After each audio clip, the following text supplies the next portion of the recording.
Our NewsNation reporters are spread all across the country working right now on stories that matter to you. And we begin tonight with breaking news on the situation in Ukraine.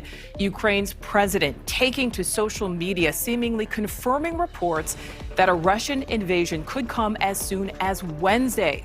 NewsNation correspondent Kelly Meyer joins us now. So, Kelly, how is the U.S. responding to this news? Nichole, it's been a day of heightened confusion and mounting chaos after the Ukrainian president seemed to tell the nation to expect an invasion on Wednesday, only to have top Ukrainian officials backtrack all this as Vladimir Putin continues to build up his forces on the border.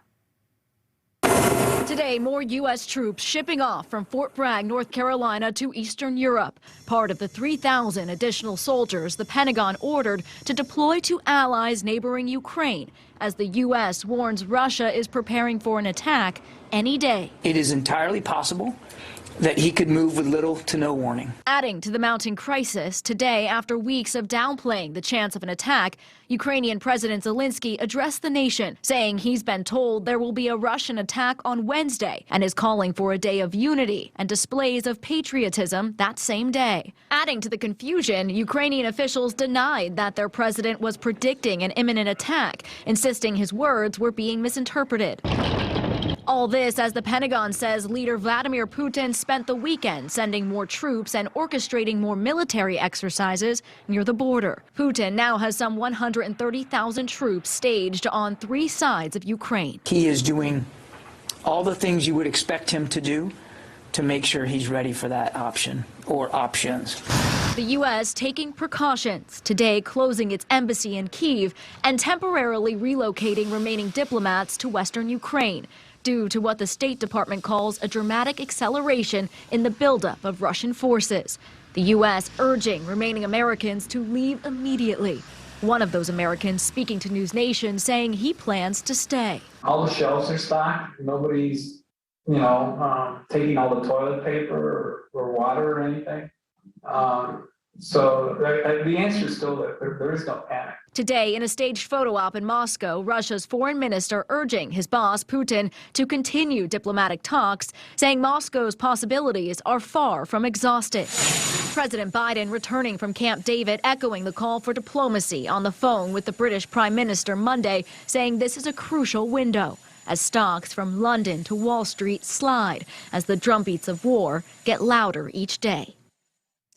And Nichole, tomorrow the U.S. Defense Secretary will be heading to Eastern Europe. This includes meeting with American troops in Poland. This as U.S. troops who were on the ground in Ukraine return. The 160 members of the Florida National Guard have been temporarily repositioned due to the growing concern of an attack.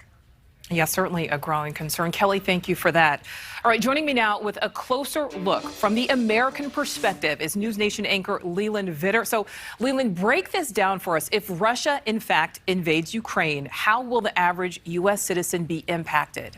That's a great question, because in the immediate moments after a Russian invasion, picking up on Kelly's reporting, gas prices are going to go through the roof because the cost of oil will go up. And as we've been reporting for the past 6 months or so, every time the price of oil goes up, not only does gas prices go up, but the price of everything goes up. So if you think inflation's been bad over the past year and the rising cost crisis, as we like to call it, rising prices crisis, has been difficult, well, stay tuned. It's going to get a lot worse. That's what's going to happen in the very, very short term. In the slightly longer term, the world becomes a far more dangerous place. The risk of war and miscalculation goes up substantially. You think about how World War I started with Archduke Ferdinand being assassinated. The ripple effects of a major invasion of a sovereign country in Europe are going to be significant.